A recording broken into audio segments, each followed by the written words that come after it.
I just played in round 1 of an Ubers tournament, which is not something I have done before.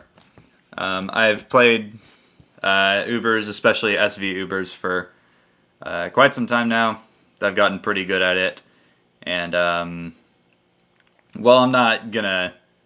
I mean, it's a bit too late for me now to qualify for the circuit championships. I did want to dip my toes into some of the circuit tournaments that were happening, and Homefield Advantage seemed quite fun. For the uninitiated, it is a best-of-3 Ubers tournament where you and your opponent pick a home field generation, anything from 3 through 9, or 3 through 8. So game 1 is SV, and then whoever loses that SV game, the game 1, they get to play in their home field. So you have less of a chance of getting 2-0'd. So it gives them more of a chance to snag a comeback. And then if they win in their home field, then they play in the other person's generation. And so for example, round 1 I got paired with real account Amy, who I did feature in my last replay analysis video. Who I did end up beating for just an exhibition tournament we'd played. And, I mean, now here's the thing. That wasn't, it wasn't anything serious, There's no circuit points on the line, there's no money on the line. It was just a fun just a fun event, friendly competition, that kind of thing. And so I ended up winning, and quite handily at that. But I knew it didn't mean much. Make no mistake, Amy is a great player. I've seen him play in World Cup. I've seen him, do pretty well. He is absolutely a competent player. And I knew that just because I beat him once didn't mean at all that I was, going to beat him again, necessarily. So, I had to be on my game. Now, you might be wondering what format I chose as my home field. Well, I chose DBP Ubers. It's a tier that's interested me for a long time now. God,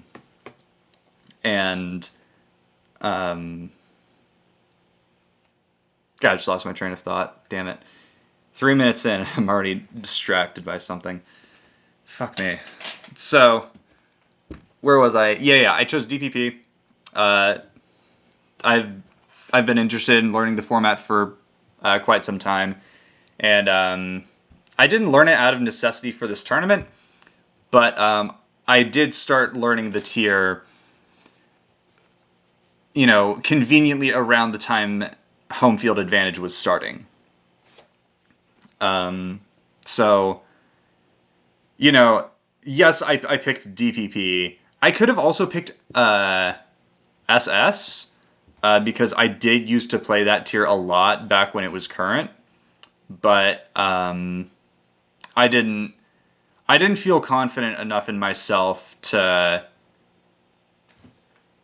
do that, just because I was a lot worse then, and I just feel like I'd have a lot of bad habits, both in the team builder and in the battle, just from when I used to play the tier before, because that was back before I was any good.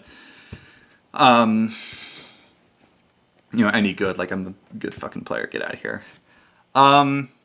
So yeah, I went with DPP. And if you're wondering why RBY and GSC weren't in the mix, just watch a game of RBY or GSC Ubers and you'll know what I mean. So I picked DPP as my home field. So if I lost game 1, we would play DPP for game 2. And if Amy lost game 1, his home field would be Sun and Moon. Now, I am known for not being much of a Sun and Moon guy. In general, I just don't like the generation. I don't know. It's not like... I mean, as for the actual games, I was never a huge fan of them, but I don't know. I just never gravitated toward, OU, even though people seem to love that generation of OU. I roughly knew what Ubers was about, and it's also the one generation of UU that I don't like. So SM definitely was the counter pick into me. So, yeah, that's kind of what we were looking at. And, so, what is my next thought that I wanted to say? Right, my prep. What did my prep look like? Well, I spent most of it learning DPP because, I'm confident enough in my ability to play SV at a high level that I'm not going to half-ass a team. I'm not going to half-ass game one, but that's definitely the one I feel like I could get away with slacking in a bit. Yeah, I probably could have phrased that better, but I still want to be on my game. So a lot of my time was spent in DPP. I spent a lot of time looking through tournament replays from the Ubers Premier League that's going on at the time of recording and posting this. Assuming this gets posted the day after I record it, I always do that. Well, with one exception, but that's a future video. I am just too lazy to upload. But whatever. Yeah, I would watch those tournament replays. I would study these sets. I would, look at the samples and just, and the great thing about DPP is that it's really easy to get into, in my opinion, because there's a lot of resources in the Uber's Old Gens hub. There's like a set compendium. There's loads of sample teams, plenty of people who have done team dumps for DPP Ubers. And I know a couple guys who gave me some tips on DPP. So, yeah. I felt like, trying to focus too much on SV would just... It's kind of a diminishing returns thing. It's like, okay, yeah, I can lab out a team, like, practice it on ladder for 2 days, but is that really going to teach me anything that I don't already know about the team or the tier? Probably not, right? Now, I don't play SV Ubers nearly as much as I used to. So, I mean, I did just do some snooping to see what, metagame trends were. And it has changed a bit since I tryharded the tier. Or the ladder, rather. Again, this is my first Ubers tournament, so I haven't really played SV seriously until now, which is... it's kind of interesting to me. Like, this is my first Ubers tournament. It just feels strange. Really my first official Smokin' tournament, if you don't count the Rand Slam one, which I don't, because that was... yeah. I sound like I have a grudge against that whole set and the guy that had the audacity to do that to me. I don't. Yeah. Where was I? Right, yeah, so I just kind of dusted off the old SV Ubers. And, I built a team that I felt was good. I wanted to make something kind of like a bulky offense kind of idea, like you can see here. If you know much about SV, then you can look at my team and pretty easily tell that this is pretty bulky. But I'll get into the team breakdowns later. So, yeah, for Sun and Moon, my prep was consolidated into getting sample teams off the forums and playing 2 games of it the day before the tournament match. That was all of my prep. I could have done more, yes, but I how do I say this in a way that doesn't just have me end up repeating what I've been saying. Think about this before I say it. Sorry, my mind's a little. My mind might be a little scrambled. I just got done with this set, 30 minutes ago.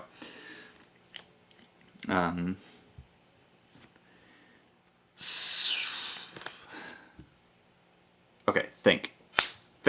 So, I could have done more to prep for SM Ubers, but I feel like, because I'd actually played a little bit of SM Ubers when it was current.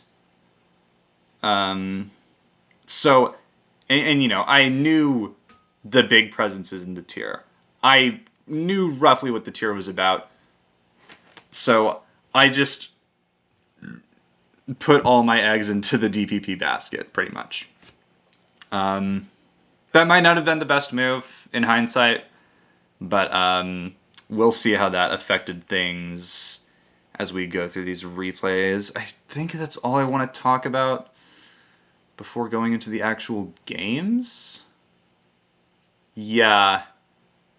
I know Amy was saying, he was regretting picking SM because it's a hard tier, I think is what he said. Which I can kind of understand, but I don't know how a tier can be hard. I guess hard to learn, sure. But at that point, I don't know. I guess it kind of sucks, if you don't know any old gens of Ubers, having to just pick one up on the spot if you want to play in this tournament. And that said, circuit schedules are posted at the beginning of the year, so is there really an excuse? But I'm not going to dive into that whole thing. It doesn't matter. So, about the teams. Just notice Eternatus is covering up that Miraidon. That looks funny. But yeah, so for Amy's team, we'll switch the point of view. Just, I guess this makes this better for me to look at. I don't know. But yeah, this is clearly a Webs team, and interesting ideas with Lunala and Eternatus. So, on this kind of hyper-offensive structure, you can typically make out, if you know the tier well enough, you can make out, okay, let me catch my breath. Lunala and Eternatus are both going to be Agility Meteor Beam. Yeah, I did have to type, or I had to look up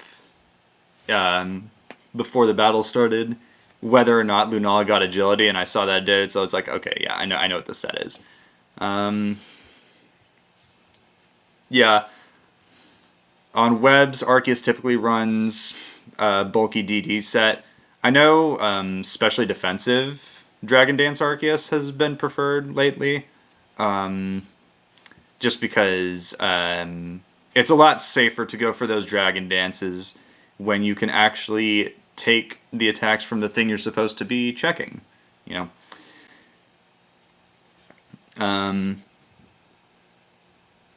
So, yeah, Koraidon, SD Scale Shot, standard on Webs, offense, and then Miraidon. It could be a lot of things on Webs. It could be Electric Seed, which is a set I really enjoy from time to time. I'm not saying it's replacing Boot's Pivot or anything, but I do like Electric Seed. Life Orb is very possible. A lot of options with Miraidon on webs, and I really had to be on my toes about dealing with that. Yeah. What else?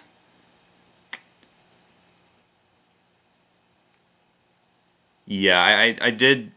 In general, the biggest threats to my team were, strangely enough, the agility meteor beam guys. You know, my Arceus ground is also bulky, but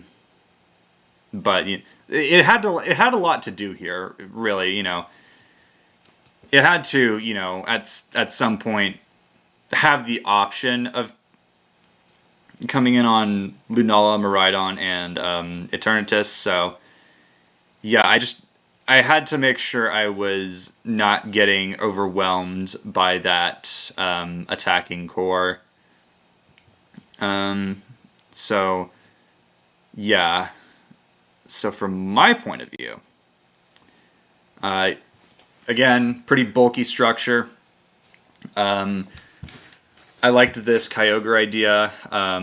Was discussing it with a friend, and yeah, we kind of settled on Double Ground plus Kyogre. They pair really well together for reasons that I hope are obvious, but I guess I'll explain anyway, because that's what this video is for. Kyogre helps beat down Koraidon because it often runs a lot of bulk to be able to switch into Koraidon and take those, not only the Flare Blitzes, but the low kicks and scale shots as well. Or Outrage, depending on what set you're running. And then, Kyogre synergizing well with Landorus, which also helps check Koraidon and, things such as Necrozma Duskmane. Whereas Kyogre checks Calyrex. And then, the second ground can either be Tinglu or Arceus ground. It really just does depend on the team structure.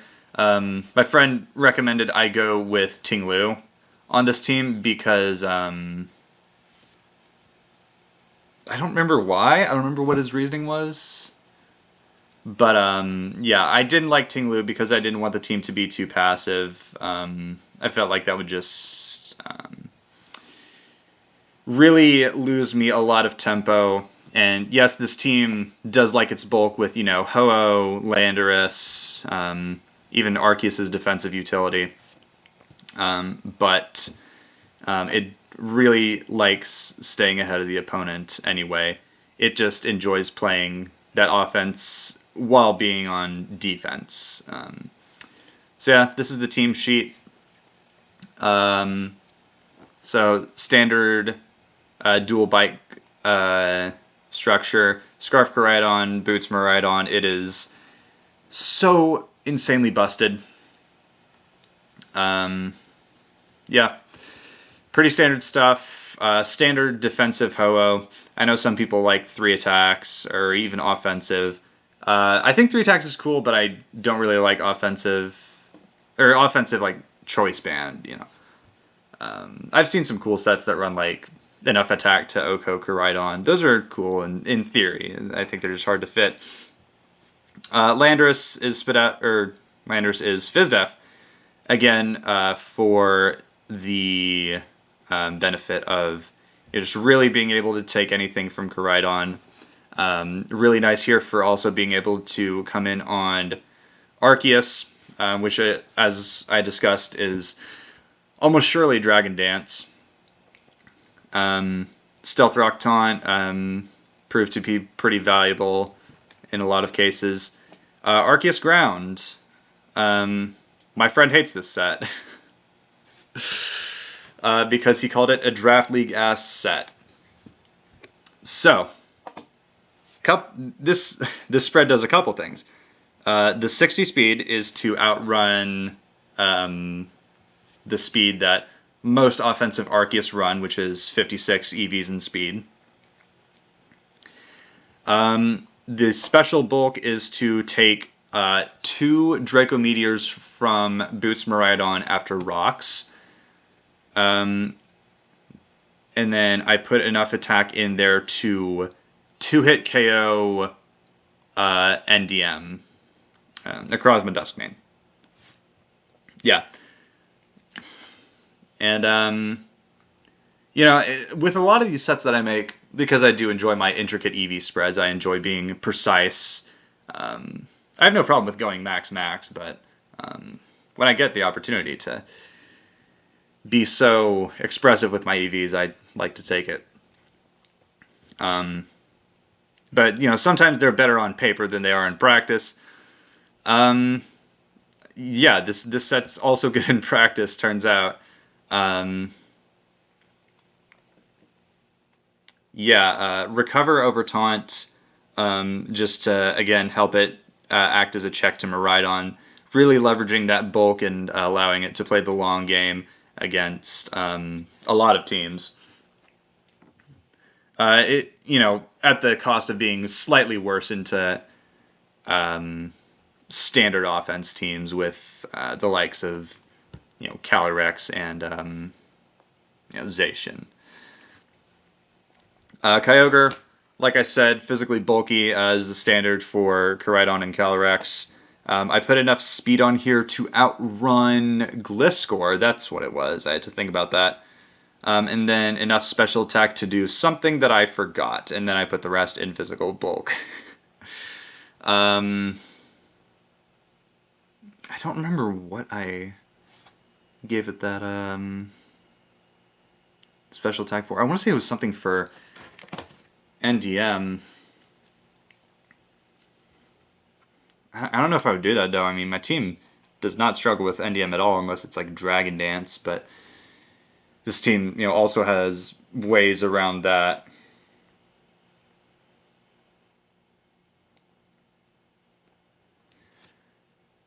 Sorry, I just got a message that was really weird. I couldn't ignore it. But Surf Ice Beam 2-Wave Calm Mind. I really like this set because it's great, and I mean great into offense. And with your speed, you're faster than Zacian after paralyzing it. Which is not true, I believe, if you... Yeah, I think Zacian is 1 point faster if you run Zero Speed Kyogre. Even if Koraidon wants to come in on Surf, right?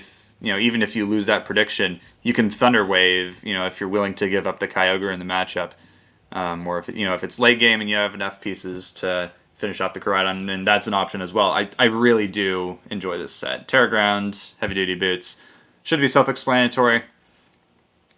Yeah, so that's my team. I tested it on ladder for like 30 minutes. Not 30 minutes. Like 15 minutes. And it ended up being pretty good. I fought one guy using a balanced team, and I lost that match. So that kind of gave me a sinking feeling of like, oh no, I really hope Amy doesn't bring some like super bulky team. Fortunately, he didn't. I don't think that's a matchup fish so much as it is just a, you're not going to be able to cover for everything, right? So you got to pick your battles. Probably not using that correctly. But, so I think that is everything I wanted to say. Let me drink some of my water I have sitting here. Press play.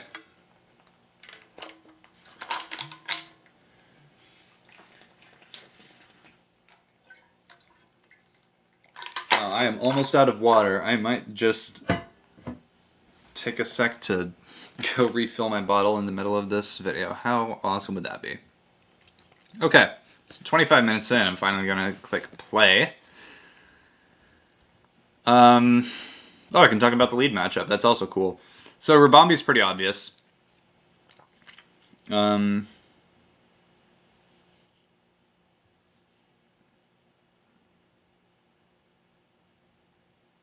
Sorry, I was internally debating whether I wanted to mention something, but I decided against it because it relates to this match, but it's not important to the outcome or the plays made. Um, yeah, so Rabombi is the obvious lead. I typically like leading Miraidon into Webb's offense because you taunt them, and if they Moonblast, whatever. I was fine with giving up my Miraidon here because, when Arceus Ground is there and Shadow Shield, Lunala, that's the name of that ability, it's hard to make progress. Not make progress, but it's hard to um, beat them down with Miraidon with this kind of structure. It can't really come in and beat something, like +2 speed Lunala or Eternatus without Terraing. And in this matchup, I really did not want to Terra my Miraidon. And the Terra does end up being fairly important, as you'll see. Well, I guess not I guess my Terra wasn't super important. Yeah. Whatever, we'll get there. So yeah, I like leading Miraidon into these structures, and 26 minutes later, I'm going to click play. Miraidon, Rabombi, pretty obvious. Yeah. Taunt, Sticky Web, that's generally how I play this matchup. Arceus Ground. Now, this was an interesting play. Which, realistically, I should have seen coming. When you have a team that hinges its entire game plan on having webs up, I shouldn't have expected the Rabombi to stay in. Again, Amy is a great player. I shouldn't have expected him to just let the Rabombi go. So Draco, I guess. Well, I guess that was my reasoning for it at the time. Well, let me try and say the right thing. Good lord. Yeah.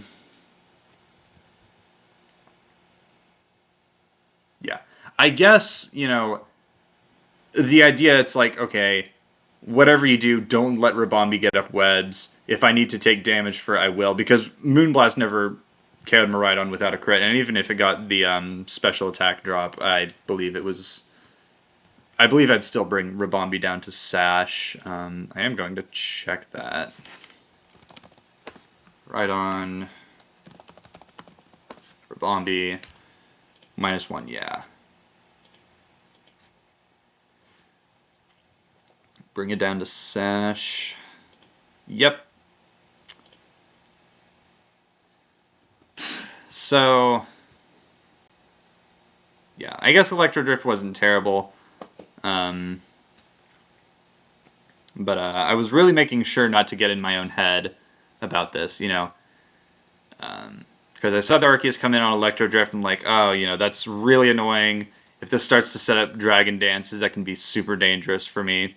But I made sure to keep a level head, and I knew that at +1, Arceus EQ would not kill Koraidon without a crit. And I'm going to fact check myself on that because I actually don't trust myself, even though this match just happened.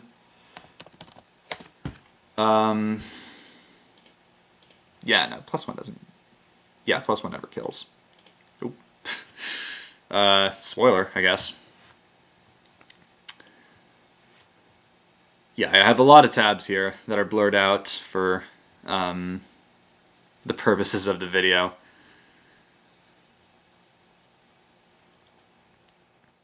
Yeah.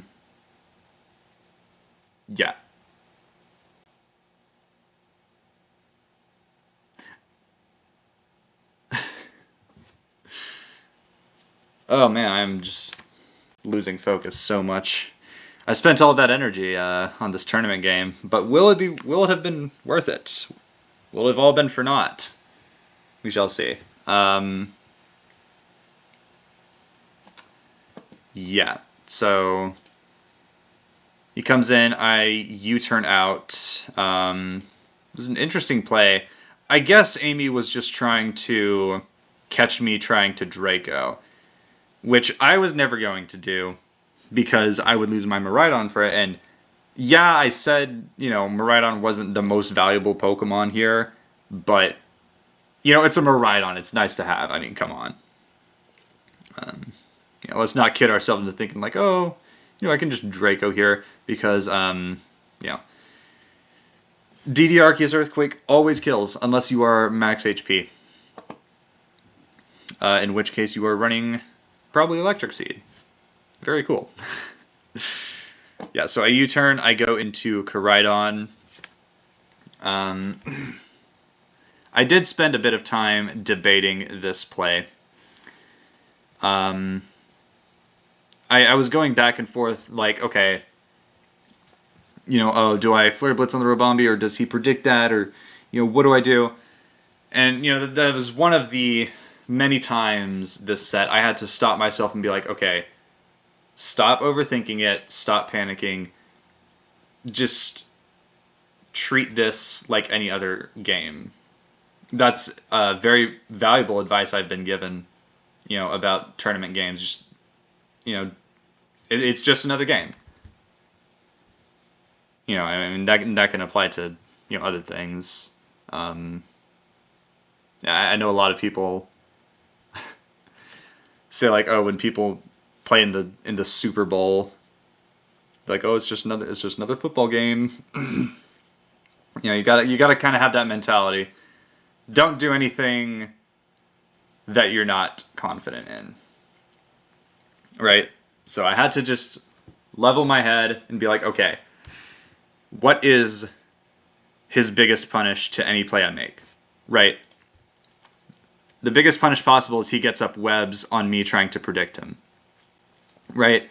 So if I Flare Blitz and he switches, what would he switch into, right? If he's predicting Flare Blitz, he goes into,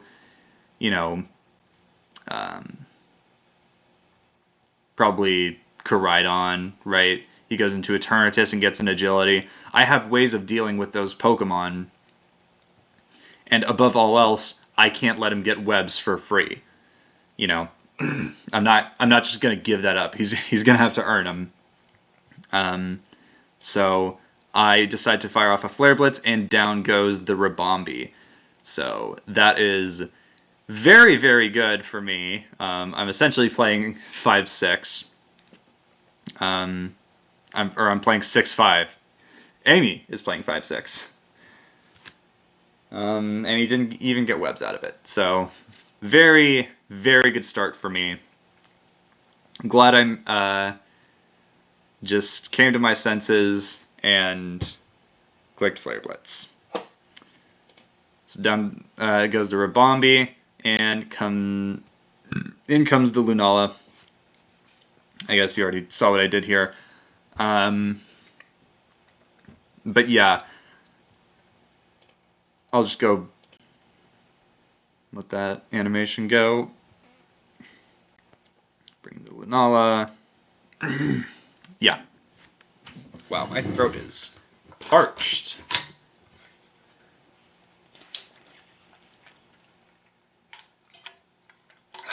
I'm going to refill this water real quick because it is empty, so I will leave you with your own thoughts.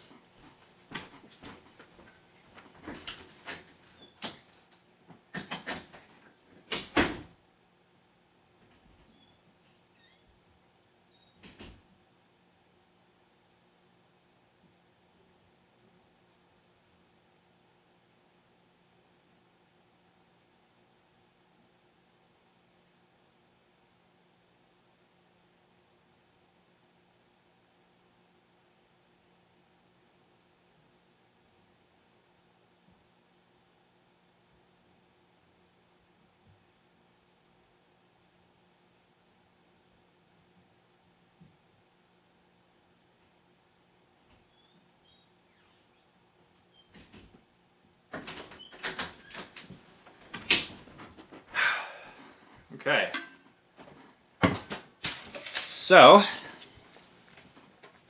here I'm thinking, you know, I'm gonna switch in one of the bikes to this, right? I don't want Ho-Oh to get meteor beamed. Landorus doesn't get recovery, so I don't want that to get chipped because I need it for Koraidon and Arceus. I could go into my own Arceus ground, but if he comes in with Miraidon later and I don't get the chance to recover, that's really bad. Kyogre also could have been a viable option here because I have Thunder Wave and it has the bulk to take 2+1 Moongeist beams. But I knew I wanted to break the Shadow Shield first before I tried to do anything, and I didn't want to lose Koraidon for that, so I decided to just go into Miraidon because it breaks the Shadow Shield without losing me much. So yeah, he goes for the agility, and because Miraidon is so bulky, I live a Meteor Beam. Yeah, there I am running down the timer. I think I was just running a couple calcs on it, trying to figure out the best line for this. Yeah, so Miraidon takes the Meteor Beam like a champ. U-turns out. I break the Shadow Shield, and that is just enough for me to come in with Kyogre and get some damage off. Because due to my special attack investment, Surf, I needed... It wasn't a guaranteed roll to kill. Let's see here. Kyogre, Calm Mind, I was 40 special attack, yeah. 40 was bold. I was bold, right? Yeah. Nala, just put it to 99 for Shadow Shield purposes. Surf, well, 95, let's say. Say it's 0-0. Oh, I must have been calcing whatever. Yeah, whatever this was.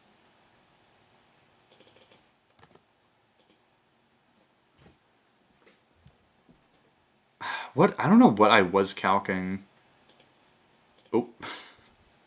Oh, I'm just not clicking the right tab, am I? A lot to keep track of visually.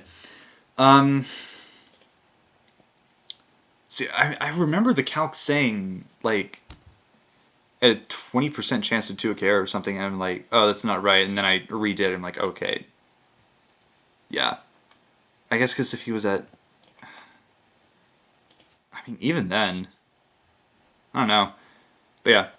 I knew it was a roll to KO, so, yeah, I'm kind of thinking, like, okay, if I don't get the roll, right, and he kills me first, he's faster than everything, and he's going to really start poking some holes in my team. I mean, Ho-Oh can take the Moongeist Beam, but it doesn't really want to when it needs that health for Koraidon, pretty much. Yeah, pretty much just Koraidon, Meteor Beam Eternatus, right? And it's DD Arceus, so it actually has a way to hit Ho because Power Gem is not a good coverage option, believe it or not. So yeah, I figured just going for the Thunder Wave first was best. Moongeist Beam does 47. +1. Yeah, so he does low roll there, which is very, very fortunate for me. And yeah, I get the Thunder Wave off. And, yeah, I mean, he could have killed me from this range, right? 47 to 56.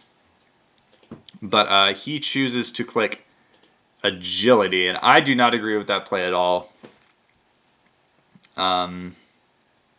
Because you were just really rolling the dice for little reward. So I go for Surf.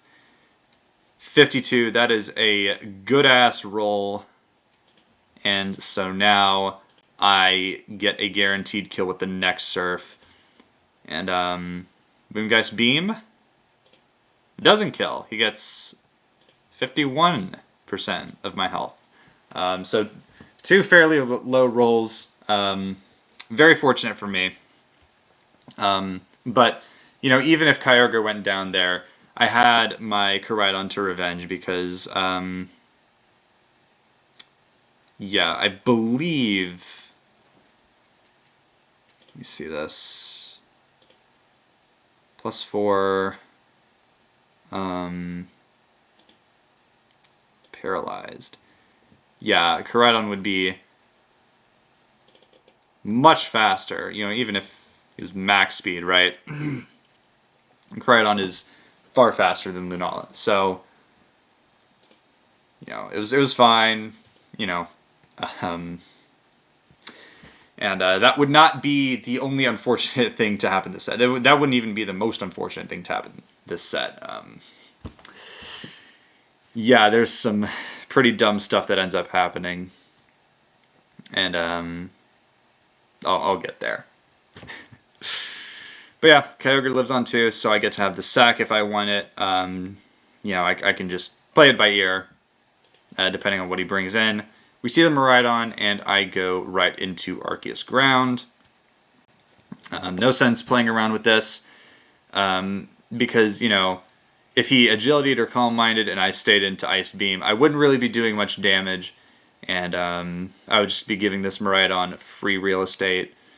And, with how dangerous Miraidon is, I didn't, the last thing you want to be doing is giving it free turns. So I go into Arceus, and he Calm Minds, and then Dragon Pulses me for a decent chunk, which now means I believe... Oh. God. I mean, in my defense, all of these tab icons look the same. So, Arceus Ground, I believe I was 128, 120, Careful. 120, Careful, Eternatus, Meteor Beam, +1. Yeah, so I was dead to a +1 Dynamax cannon, if he was modest, which you can typically assume, they're adamant or modest on any agility set, really, because, you don't need that extra 10% to speed. It's a lot more resourceful to put that into your primary attacking stat. So, yeah, that's kind of the game state right now. Really got to stay ahead of the Eternatus. Don't let it get away with any silly shenanigans. Yeah. Earthquake, down goes the Miraidon, and in comes Koraidon. Now again, Koraidon is also a very dangerous Pokemon. For obvious reasons. It's got 3 stabs. They're all supercharged by Sun. And, yeah. So, it's got way to boost its speed. It's got Swords Dance. It's something you really got to be conscious of. I mean, every team needs bare minimum 2 ways to deal with Koraidon, honestly. Part of why I think it's broken, because you have to dedicate so much of your team to check it, and even then you might lose to it. So this was a very pivotal point in the match. Depending on what his set is, this could be pretty dangerous for me. So I figure the option here that covers the most outcomes is going into Landorus to get the Intimidate, because no matter what he does, I'm fine. If he wants to get a Scale Shot off, he's not doing much to me. And, sure, having the +1 speed is nice, but being -1 attack is, it makes it not really worth it overall. If he SDs, then he's only +1, and I just came in for free and can attack. if he attacks me, which is the best case scenario, because again, I'm fizzed up with Rocky Helmet, he just takes the damage for it. And I won't bother to check the calc on that, but low kick or flare blitz thudding into me is going to be doing just that, thudding into Landorus for not much at all. So yeah, we see Swords Dance, and I respond with a Terra Fairy because I recognize, okay, I'm ahead. I'm looking really good right now. I'm up 6-3. But if there's any Mon in the game that can run away with a match, it's Calyrex Ice, followed closely by Koraidon. So I didn't want to let it get any scale shots because, if it got to +3, it would be killing Ho-Oh, guaranteed, barring any scale shot misses. So I didn't want it to be faster than my Scarf Koraidon under any circumstances. So I Terra Fairy. If I get Flare Blitz for it, I don't really care, right? Bottom line, I am not letting this thing boost its speed. So we see Substitute. And that is a set I have not seen in some time. Typically because it is a lot worse off into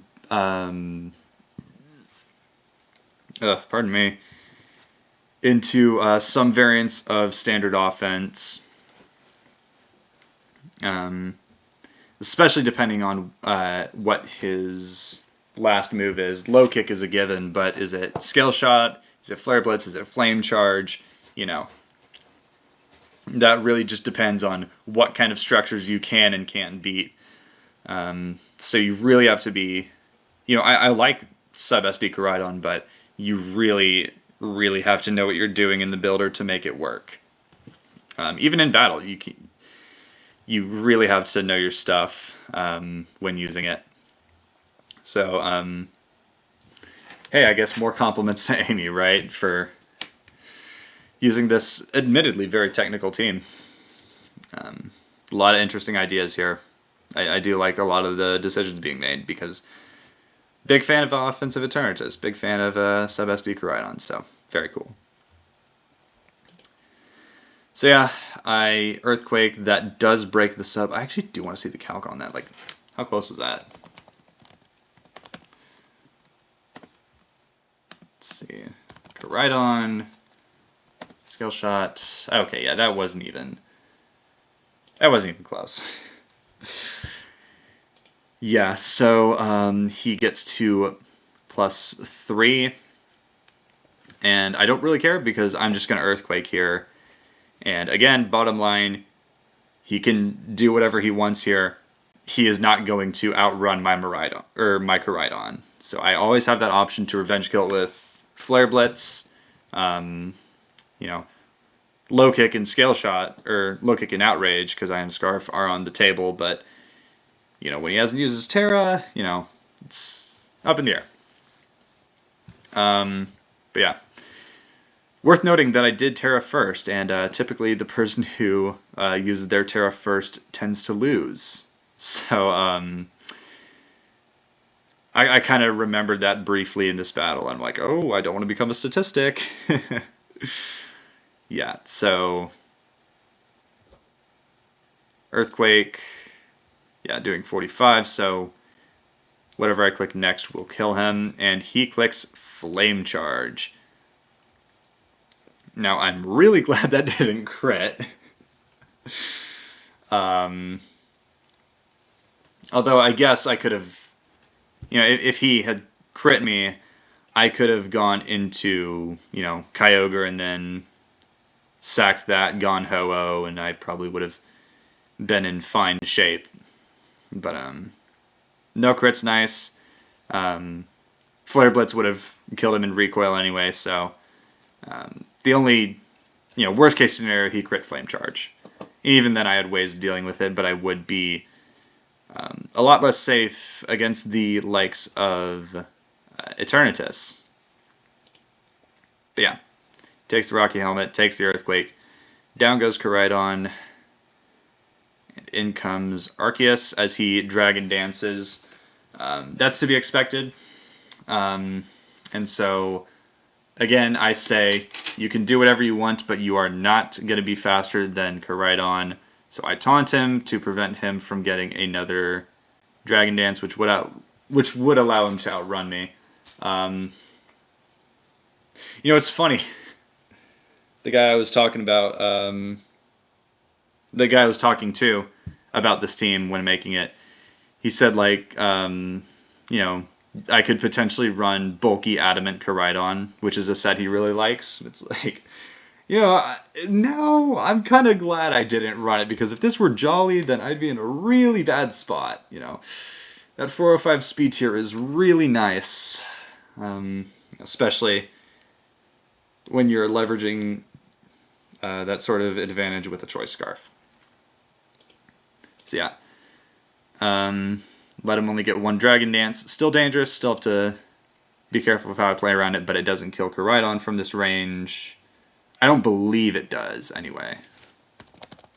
Koraidon, Arceus, ground. If it was Jolly, it actually very well could have.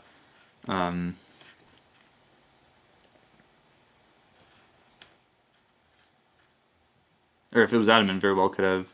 Even if it was Jolly, it had. What's this roll? Yeah. Pretty sketchy, when your tournament life is hinging on it. Right? So, I think I did know that in the moment, and I'm going to take another sip of my water because I'm a well-hydrated individual.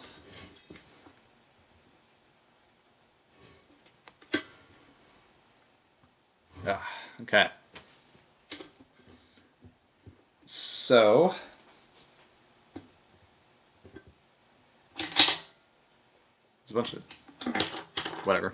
Okay, we'll sort that out later. Yeah. So I did know that in the moment. It's all coming back to me now. The thought process. So yeah, I go into Kyogre because he's taunted. He can't Dragon Dance on my Switch, so he has to kill me. And then I go back into Landorus to Intimidate. He Stone Edge misses.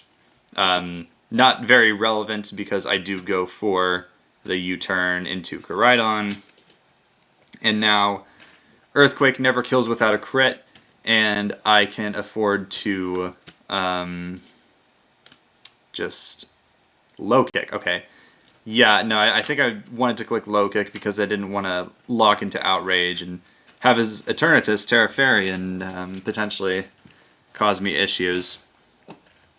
So, yes, the low kick crit, in addition to the rolls in the Lunala Kyogre 1v1, admittedly quite lucky, but this one didn't matter if he wouldn't have crit the Earthquake.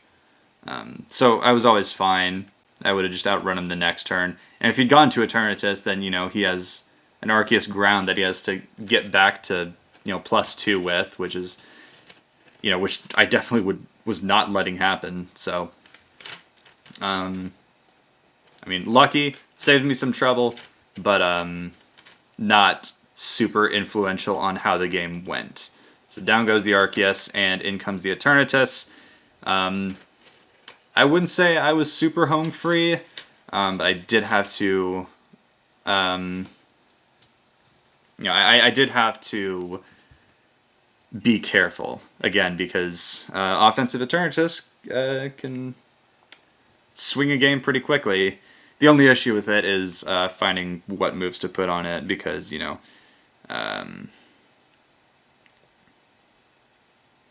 either way, you're going to get walled by something. You just got to choose what you get walled by. So that makes Eternatus a late game option, and a good one if you can give it the right support. Yeah, my bad, no problem. Yeah, he was cool about it. Very nice guy. Super cool dude. And, yeah, I go back into Landorus. He agilities, and then Dynamax cannons. Didn't quite understand that one. And then I get the Earthquake for free. And he says, "Oh, Keck." Because the Ubers community loves saying Keck. I don't get it. But, yeah. Fire Blast, dodge, and, yeah. You know, I am not going to be a sore winner with the hacks. I was raised correctly. Yeah, so I end up taking game 1. Honestly, the Fire Blast miss, I mean, yeah, it made things easier, right? But again, I think I was fine, because at that point, the play is to go Ho-Oh and just bait out the Meteor Beam, because, you know, Dynamax Cannon, Fire Blast, Meteor Beam, Agility, right? At +1, he's not going to be killing Ho-Oh with Dynamax Cannon. So, as soon as I just baited that out, I would be in good shape to just Brave Bird it. However, if he hadn't clicked Dynamax Cannon on my Terra Landorus, things could have gotten pretty hairy. Yeah, kind of a last-minute scare there. But yeah, surprisingly close game. You know, I won 5-0, but definitely kept me on my toes. Again, you know, played very well. Played well by both sides, really. You know, despite the instances of dumb luck in my favor, that was a good match. So on to Sun and Moon, as has been teased earlier in the video. Yeah. So anyone who knows a thing about Sun and Moon Ubers,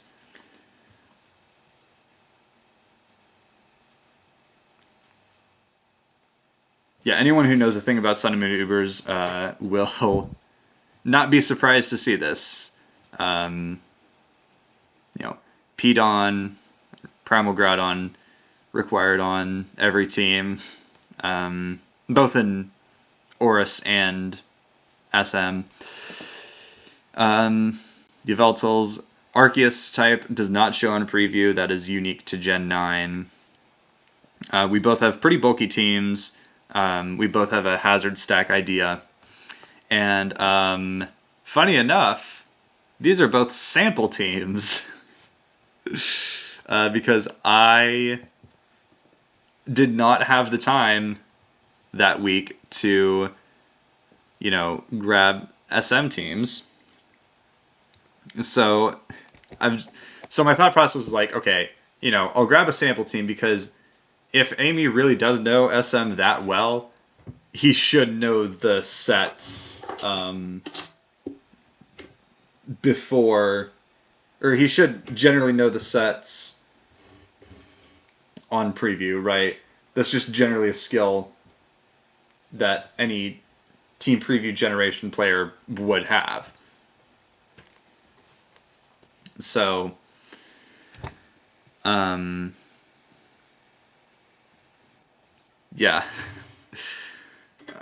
I was, you know, I was explaining this to someone else, and they're like, okay, well, yeah, just try and change up the sample teams a little bit. And yeah, I probably could have, but I didn't. So I'm using the sample team, but so is he. It took me a sec to catch on, but I think I caught on before the match started, or before, you know, we sent out our leads. But yeah, no, this is a sample. So this is this was my team. Yeah, so very bulky. It uses Marshadow, which is a Pokemon I really enjoy using in Ubers. Um, Spectral Thief is funny. Getting the signature Z is cool. Fast Arceus Ground does end up mattering. Um,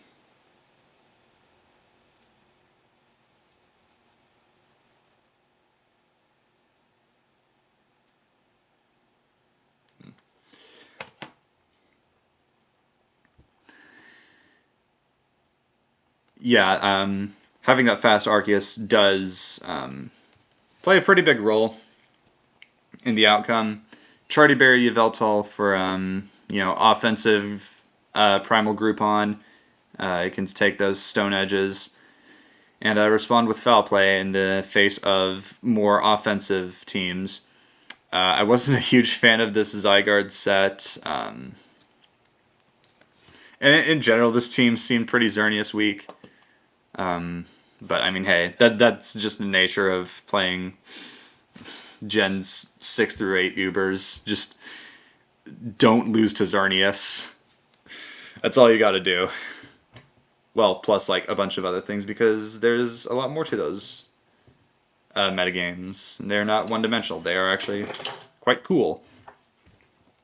But yeah, my Xerneas answers were Spadef, Primal Groupon, Spadef, Ferrothorn. Yeah, very prevalent for their abilities to check Xerneas. As for Amy's team, this is it. I have this. I had this sample in my builder, and I was playing with Open Team Sheet, so that definitely helped. But hey, that's why you don't bring known teams to tournaments, especially not sample teams. If he knew the tier as well as he led on with, signing up for it with his Homefield and everything, then it would have been a lot worse for me. But yeah, HP Fire Xerneas over Focus Blast, which, does help out in some matchups more than others. In general, it was better into my team, but, and yeah, this HP Fire does end up making a difference. Let me think, is HP Fire... Because this is Gen 7, so Hidden Power is... Yeah, Hidden Power is 60 base power. To Ferrothorn.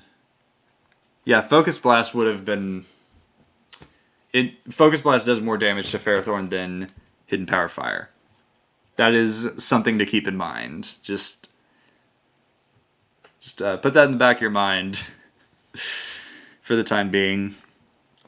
Ultra Necrozma, that's what this fucking Z is. Roar Arceus obviously goes well with the Hazard Stack idea, and Choice Scarf Yveltal, which is quite the interesting set. I don't know about the tier to know what specifically that is for, but Choice Scarf Defog Toxic, very interesting set. And I'm going to take another break to use the restroom, because obviously I'm so well hydrated.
Okay.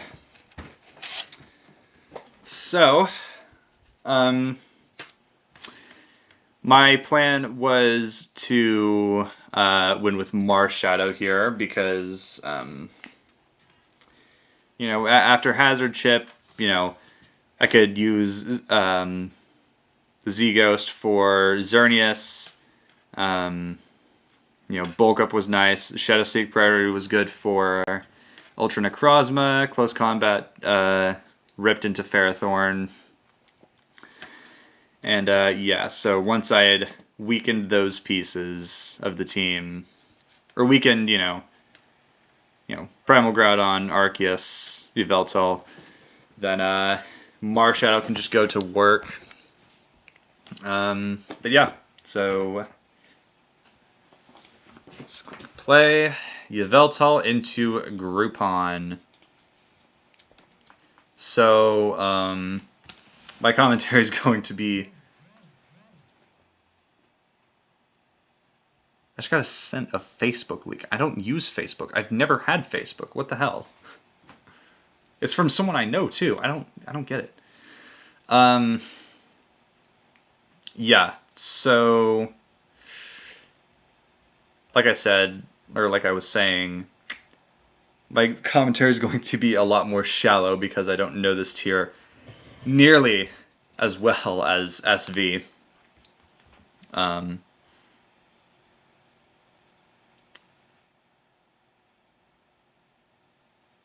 Yeah, but yeah, so I Toxic here on the Stealth Rock because, this game is all about not letting the Xerneas win. Really had to maneuver around that. Annoying thing about this team is that it has no removal. My Yveltal is Foul Play, Toxic, Taunt, Roost. So,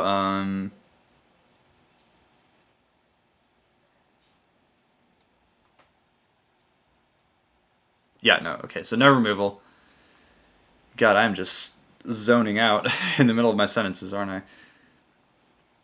Yeah, so those rocks are going to be annoying. They're really going to stick against stuff like my own Groupon, Ferrothorn, right? My Arceus does have Recover, but yeah, those rocks are definitely going to be annoying from the get-go. So I Toxic, I felt like it was good option coverage. Worst case, he went Ferrothorn, would have been pretty annoying. But, I think he brings in Ferrothorn here. Yeah, and I can just taunt this. Foul Play. Yeah. Taunt to deny Spikes or Leech Seed. Did he have Toxic as well? Yeah, okay. So, this line of play wasn't. It might not have been the best here because I go for Foul Play, and then he Gyro Balls, and he's getting so much recovery back from leftovers that I was like, I was kind of thinking like, okay, I'm gonna Roost up, and then he's gonna Gyro Ball me, and then I'll be at like 50, and then he's just gonna keep getting lefties, and it's gonna be annoying. But fortunately, he did go Xerneas.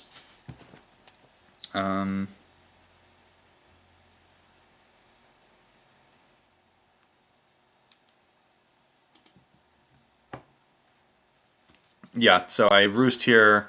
Keeping Yveltal healthy is nice for the Groupon, which is running a pretty interesting set. However, Overheat does not kill me from full, so if I can position myself well enough, then, Roost in front of the Groupon, live the Overheat. I guess he could Rock Tomb, right? Yeah, 152. I think that.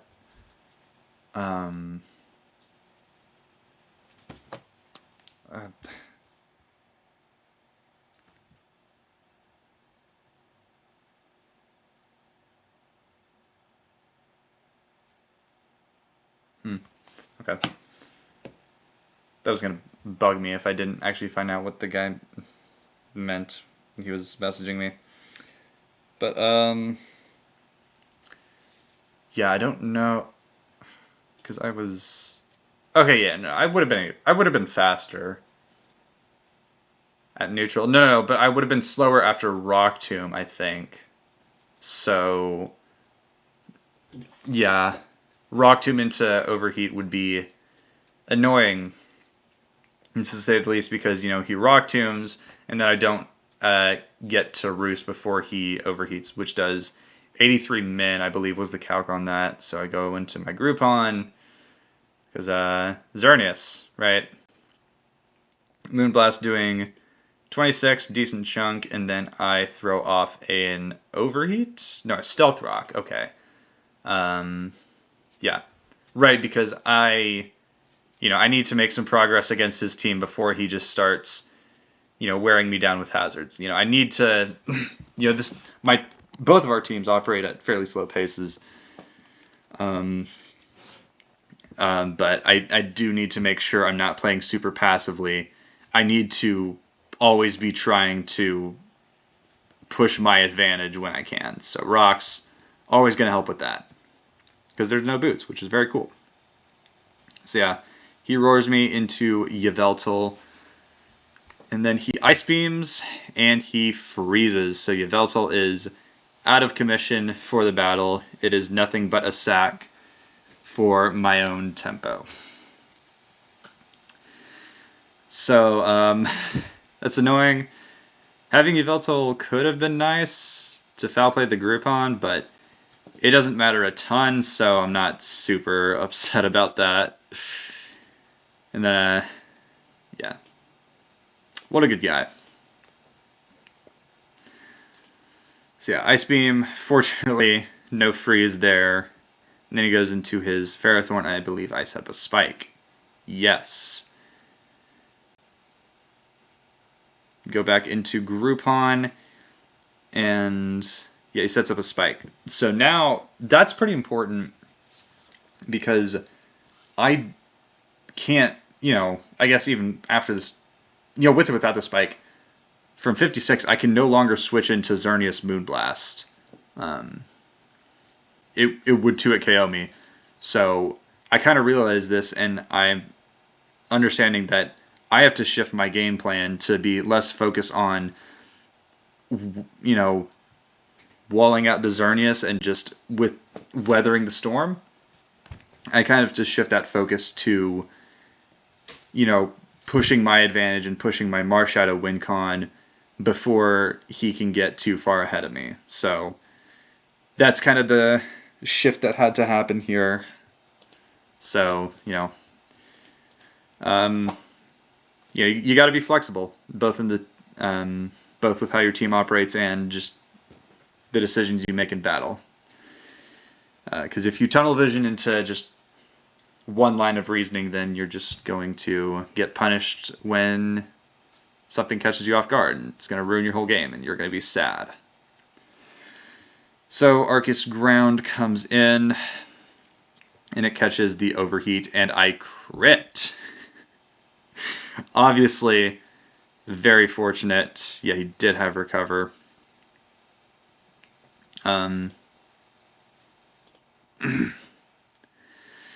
So yeah, I guess without the crit, I could have gone into Ferrothorn and Toxiced it. And he was also, slower than my Arceus, so I could have gone in and Calm Minded or Ice Beamed or whatever. So yeah, that crit is very helpful. Makes my life a lot easier. And then I comment on how wild the series is. A lot of luck happening, but still a lot of skill expressions.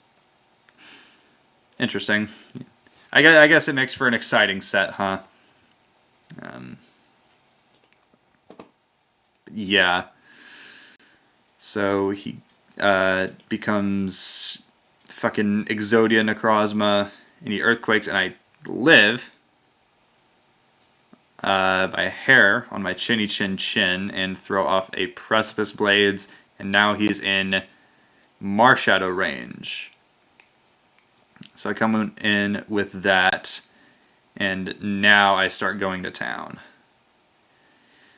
Yeah, switches into the rocks, into the spikes, into the Shadow Sneak, takes the Toxic, and yeah, I just chunked off half of Groupon's health. Very cool. Hazards are great. So yeah, Rock Tomb, I reveal the Chardy Berry. If he doesn't know that this is a sample team by now, I guess he did less prep work than me, which is saying a lot. So I bring in my Arceus Ground here because, yeah, I can bring in Marshadow, but I didn't feel the time was right yet because, you know, the Yveltal's Choice Scarf, it's pretty committal because if Xerneas comes in, I have to Z-Ghost it, and then don't have a lot of ways to deal with it otherwise, so yeah, Arceus Ground is my play, and he goes Ultra Necrozma and dies to Hazards. And how cool would it be if I just Calm Minded? Right. So I don't want to let this thing get toxic, so I switch into Zygarde, and this was definitely my worst played part of the set. Yeah, hey, get Leech Seeded. I'll save you the trouble. I coil Toxics, I try and rest up, and yeah, okay, so yeah, I activate the Power Rangers Zygarde form, and I'm only +1, and I'm not making any progress against this guy because, you know, he has Leech Seed up and leftovers, and Zygarde has 1 billion HP in this form, so, you know, I click rest, and I'm like, okay, I gotta cut my losses at this point, you know, so here's what I'm thinking. So yeah, I'm in a bad spot. I am very vulnerable. I am a Zygarde who is asleep with no sleep talk when there is a Xerneas alive. You see where this is going? So I'm thinking, like, okay, you know, if Ferrothorn stays in here, whatever. But I cannot let in Xerneas for free. I cannot do it, because if it gets a Geomancy, that's the ball game. So he Gyro Balls, and I go into Ferrothorn, and I catch his switch into Xerneas. And he is Modest Xerneas. So remember when I said Focus Blast does more to... No! I did my math wrong! Wait, did I?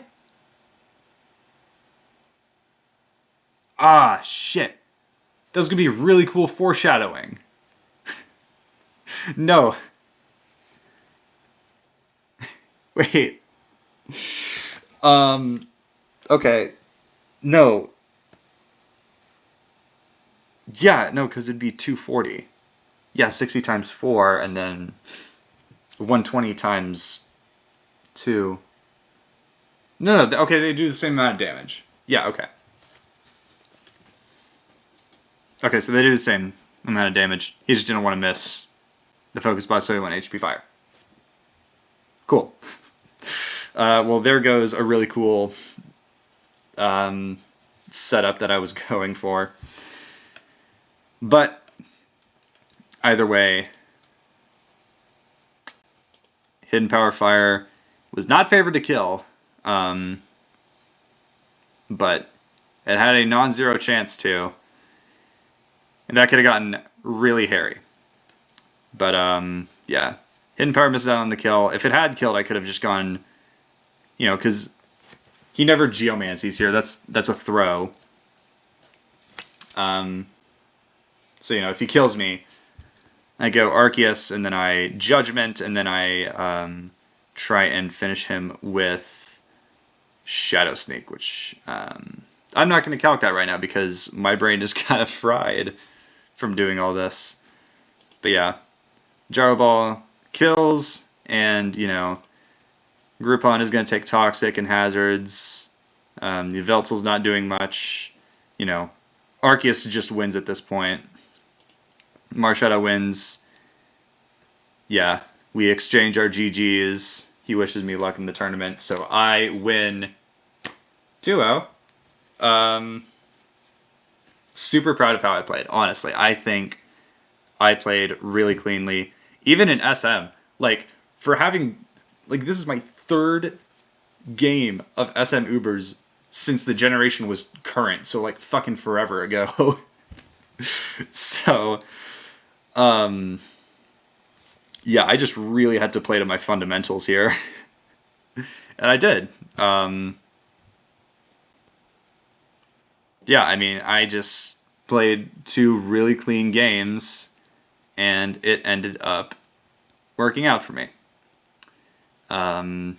Didn't have to pull out the DPP.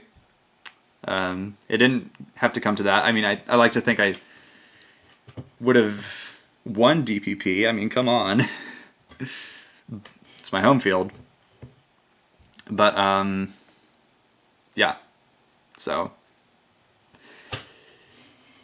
I don't think I have much else to say. I think everything that there was to say has been said in this. I mean, GG's to my opponent. Yeah, played super well. Really nice guy. Those were just 2 fun games. There was hacks, right? But a lot of it didn't matter a ton, in my opinion. For both sides. Even though I definitely did get luckier than him. But hey, sometimes that'll just take you far in competitive Pokemon.